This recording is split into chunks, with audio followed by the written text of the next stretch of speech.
Vivian Joy, and here I am again with a Natter that matters, because all chats and all communications you have matter, and today it matters absolutely, especially if you don't want to get in trouble with the tax man. I'm here with the lovely Tracey Robertson. Hello. Hello. From Total Office Help, where Tracey helps you to do your money, your finances, your accounting, your bookkeeping, and your tax return. Hello, my lovely, how are you? Hello, I'm fine, thank you. You? Yeah, I'm good, thank you. Thank you for being here, as always. I know that this is a busy time for you because you're helping people do those elusive self-assessment tax returns. Yes, it's what the accountants called silly season. Season, yeah. So December and January. Yeah. So yes, tell me more. So look, why is it a problem for us all to do this form? What is it about this form that causes such angst?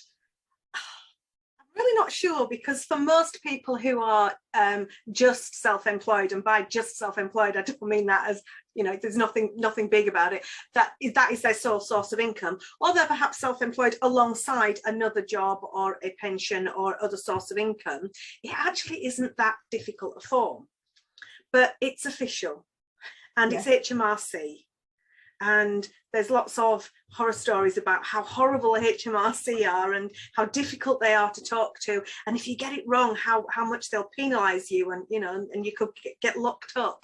And actually, it's in most cases, unless you deliberately don't tell them the truth, then you know they're not going to lock you up. But if you don't do it right, it could cost you money.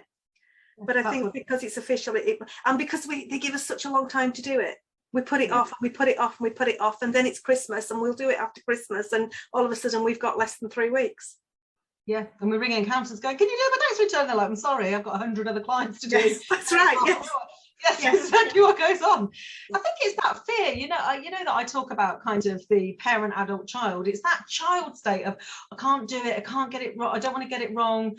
I don't know about you, but, well, not you, because clearly you do this for a living, but when I get a form where I have to fill in boxes and I have to keep them within the lines, I start to have a little panic. So I've got quite big writing, and I'm always like, oh no, what will happen? And what if the figures are wrong? And everything gets we get a bit nervous. It's a bit like watching somebody type. Like, we can all type quite well on a keyboard until someone watches us, and then all of a sudden we're like, got 5 hands. And it's the same with filling out forms, is it? Our brain goes blank completely and utterly. It is, but obviously what you've got to remember is that this is an online form, which kind of scares us even more these days. You know, the paper form was bad enough, but if you do a paper form, which very few people are actually allowed to do now, that has to be in by the end of October, so you will it. If you do a paper one, forget it, it's not happening. But the online one, which most of, 99.9% of us have to do now, is that it's almost that, we put the data in, and we press enter, and we think it's there forever, and we can't change it. And that's absolutely not true.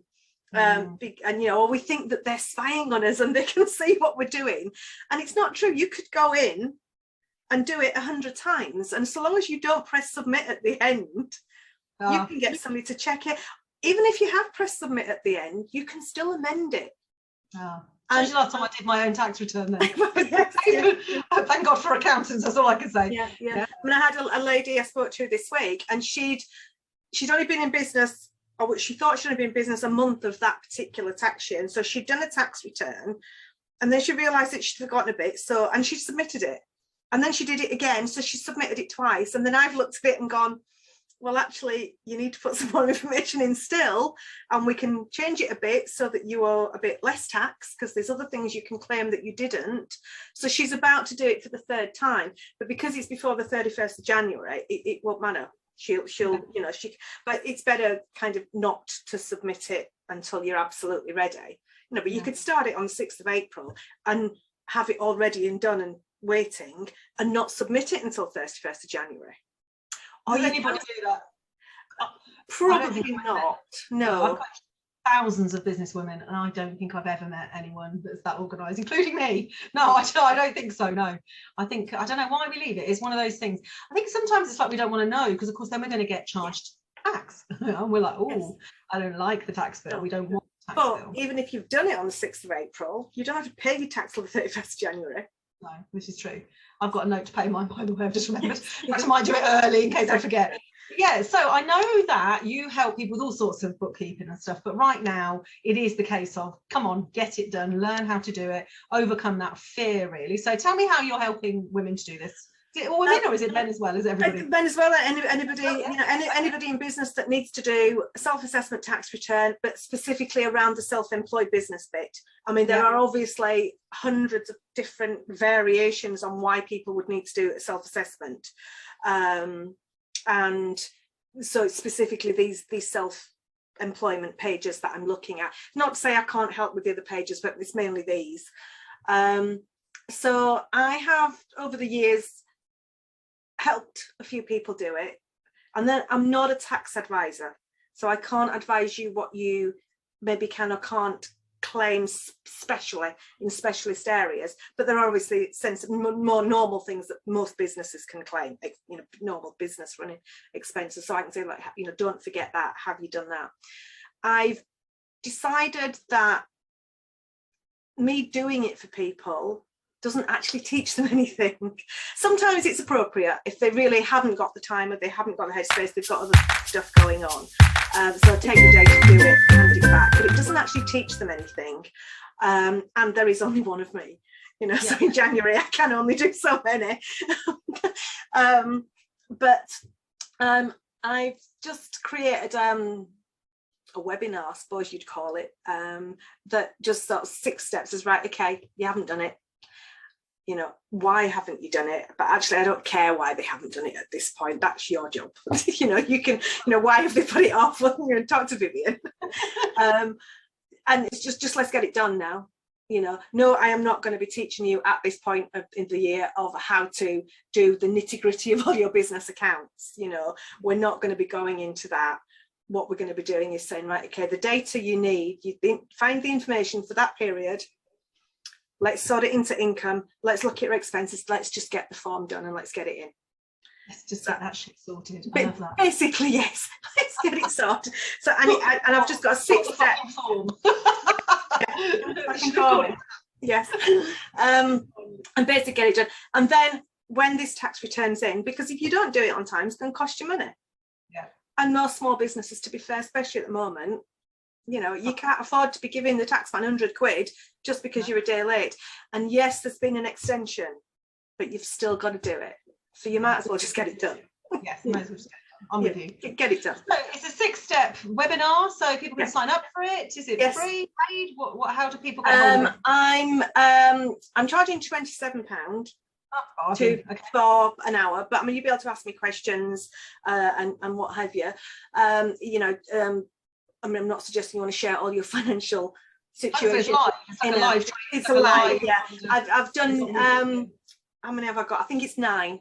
First one's tomorrow, Wednesday the 12th at 2 o'clock, but then there's 9 live Zoom webinars between now and the 31st of January. Because even on the 31st of January, I'm sure there's going to be some people, and it's a case of, it's the last day, but we can do something, you know. You can, as long as you should put in one at the beginning of February saying, now what? Now what? Yeah. Well, they probably will run through February because the extension has been put to the end of February. Right, okay. So you will not get penalised for not filing, but if there is tax to pay, you will still pay interest on late tax.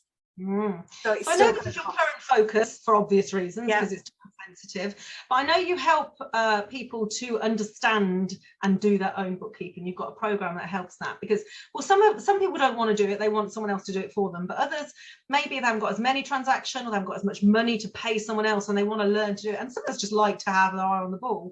So tell us how you got into this. How did you build that business? How did you go from doing done for you stuff like a bookkeeper would to that? What was your kind of thought behind it? Really networking, and really it was probably through lockdown when we started to network more online, and there were just people that would just ask questions, you know, oh, can you just answer this for me, can you just explain this bit to me, because people, or some people suddenly had time and thought, well, actually, I you know, time's not the issue anymore, is it? It's no longer, I can no longer say I don't have time to do this, because you absolutely did have time to do this. And it was just a case of, and I have seen so many businesses fail, not because the business idea wasn't good, or it wasn't a viable business, that because they didn't get the admin and the accounts sorted. So they just start their business because, oh, I want to do this and this is a good thing to do. And then they get really, really busy and then they don't do the accounts. And by the time then they have to do it, sort of like 18 months after they started, they're in such a pickle and such a mess. They don't know where things are. They don't know where to start. And then they ignore it for another 6 months. And then by the time the taxman does catch up with them, either they realise that actually they haven't made the money they thought and they're maybe personally in debt, and they can't trade out of it, there isn't time, or they've made a big profit and the tax bill's so big and they don't have the money to pay it. Can I tell you how many business owners I've coached in that situation? Yeah. How do I earn? Like, I remember one of my first clients, actually, I mean, a lot of years ago, was like, I've got a £6,000 tax bill. What am I going to do? And I'm like, well, you've done very well. If you've got a £6,000 tax bill, you've earned some decent cash. Actually, what can we do? And it was one of the first things I had to do is how to help them earn £6,000 very quickly to pay their tax bill. So because they weren't expecting it. So no, I really get what you're saying there. I think people don't realise that some of this money isn't theirs. It kind of sits in the bank account. And they're like, oh, I've got all this money. No, you haven't. Most of this, well, at least, very often 20% of it for some of us doesn't actually belong to you at all. It belongs to the tax man or the VAT man, as in my yes, because that's the other thing. If you've not kept if you have got a very successful business and you've not kept an eye on the turnover, you can very quickly hit that VAT threshold, which is another thing entirely. It is, yes. And people think, oh, well, I don't have to be VAT registered because I'm not a limited company. It's not true. Anybody can be VAT registered if you're turning over that, £85,000 a year. The rules are not as clear cut as what you would like to think. And it used to be like the man in the pub. No longer, we don't go to pubs anymore, but it used to be the man in the pub. You say, oh, it's all right, don't do that, do this instead. And I'm like, no, sorry, it doesn't. Well, it's a rolling 12 months, which some people don't understand as either. well. So their end of year, they don't think about it again until they get to the end of the year, go, oh shit, like actually somewhere in the middle of that I hit that threshold and then they're in trouble. So and the penalties for that really are quite awful. So that's why really, so there's just like, so all these business women women particularly, because I do a lot of networking with women, but as I say, men as well, and I'm thinking there's just got to be a better way.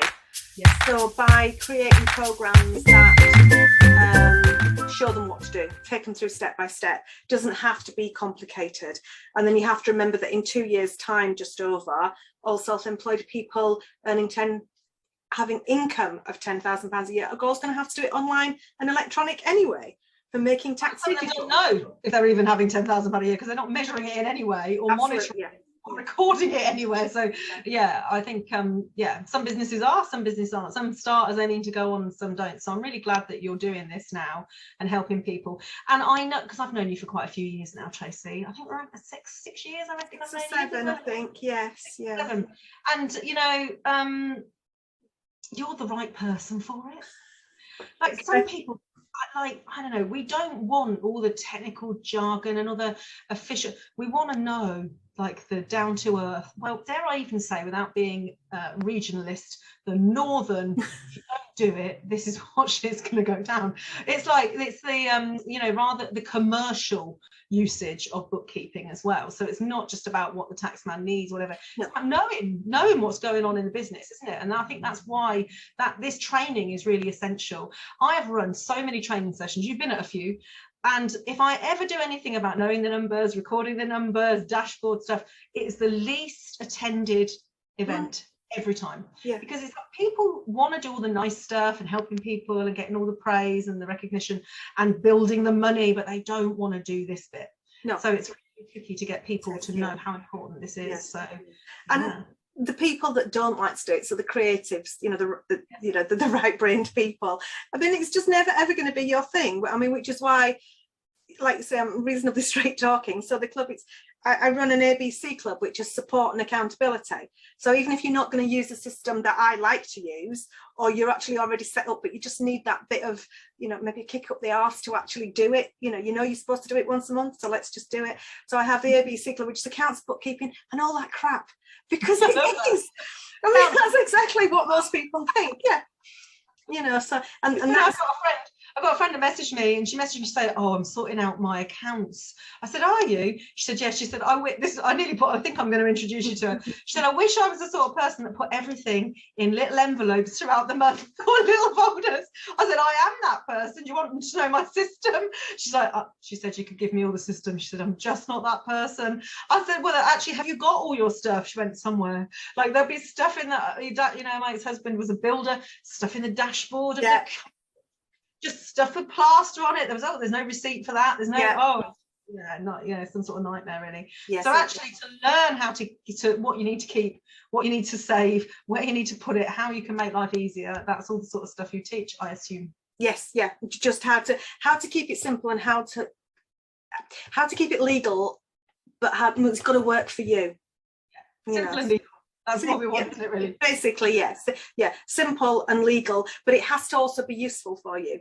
You cannot make decisions on about your business if you don't know whether you're actually making any money or not, or if you've actually got any money in the bank, or, well, if I spend £1,000 on a new laptop this week, does that mean I can't pay the tax bill next week? If you don't know your numbers, you can't carry on like that, really. I've even got a friend who's just recently self-employed. In fact, I might introduce you to her. And she said, and I quote, "Oh, I've saved X for my tax bill, but I might spend it on." I said, "No, you don't. Do not get into that habit of borrowing your tax money, because it's going to come a cropper at some point, and you can't borrow it from it. Once you get into that space, it's not good." No. So Tracey, it sounds like you're doing some great work, and there might be some people need you pretty immediately. I would have thought, probably quite a few. How can they get in touch with you? How can they? What's the best way to start? I'm on Facebook as me. You will find me. It'll have a big purple background, so you can't miss me. It is very purple, yeah. It's very purple. My background to shame, actually, which is just my wallpaper. Yeah. I'm in your group, so if somebody's watching this in your group, I'll be in the member list somewhere. Can we drop links on? This? So we'll put links in with this, so it's going out onto various platforms. But I mean, book a. I hate to call them discovery calls, but I suppose that's really what they are. Just come and have a chat. Bring your cup of tea. We'll have a chat. Just tell me who you are, what you do, and let's just work out how it can be easy for you. So, but I mean, if there's two things I could say to people who are self-employed that you absolutely really must do, is one, use a separate bank account. For business to personal. Don't stick it all through the one that pays the gas bill. It doesn't have to be a business bank account. Just keep one account for business in and out, the other account for all of your normal stuff that you've always had for your house. And then when you need money to pay your bills, just take a lump sum out of here, provided it's there, and put it into there. Don't mix the two together. And the second thing is that have a second business bank account, so that anytime any money comes in, whatever it is, if it's 10 quid, if it's 100 quid, if it's 1,000 quid, take minimum 20%, or if it's your first year, try and do 30%. And I know it's a really high figure. Put it into that reserve account and do not touch it until you've done your tax bill, until you've paid your tax, until you've paid it. And then if you've saved too much, that's fine. It's a savings account. Then you can spend it. Yes. Then you can go, But, the tax man, doesn't look kindly if you tell him, well, I can't pay you, sorry, because I went and, on holiday or something. Oh, bought a very elaborate caravan. Anyway, that's another story. Yes, wonderful, lovely. Okay, thank you very much, Tracey. It's been lovely to have you here. I'll leave you to go off and help all these people that are going, I know I need to do it. If you want to get in touch with Tracey, please do. I can vouch for her and her work. I know lots of people that have got straight talking advice and some support, and now some training skills so that they can do their accounts and their bookkeeping themselves, or at least have an awareness of it. Like, sometimes people just have got no idea and they're reliant on their accountant. And actually, I've seen lots of people have trouble with their accountants because actually they just trusted the information and they never questioned it because they didn't really know how to. So really is an area of awareness that should be brought. So I'm glad that you're starting to do that. And just don't feel that because you're in business you should automatically know this. None of us know, as you keep saying, what we don't know. I don't know. No more than people know about marketing or selling or strategy or mindset. They don't know about money either, and they don't know about finance and accounting. And there are no stupid questions. So I've heard it all, I've seen it all. You will not, whoever you are, you will not be the worst I've seen, believe me. I've just got some visions. I just remember a talk I saw you do where you just emptied a pile of receipts out, and it just sticks with me because that's what most people have got, isn't it, at first? Yeah, Yes. brilliant. Thank you very much, Tracey. If you've got any questions for Tracey, you want to get in touch, find her on all the social platforms as My Simple Business or Tracey Robertson or Total Office Help, which is the official limited company name. And or you can find her in the She Enjoys community, wherever you are, and I'm sure she will help you whatever it is you need. Oh, and by the way, Tracey, just had a little brain dump. Your discovery call could be now or how. So if they need to get it sorted now, or how they can get it sorted for the future. So just a little alliteration there for you. Yeah. And I shall see you very soon. Thank you for being here. Bye.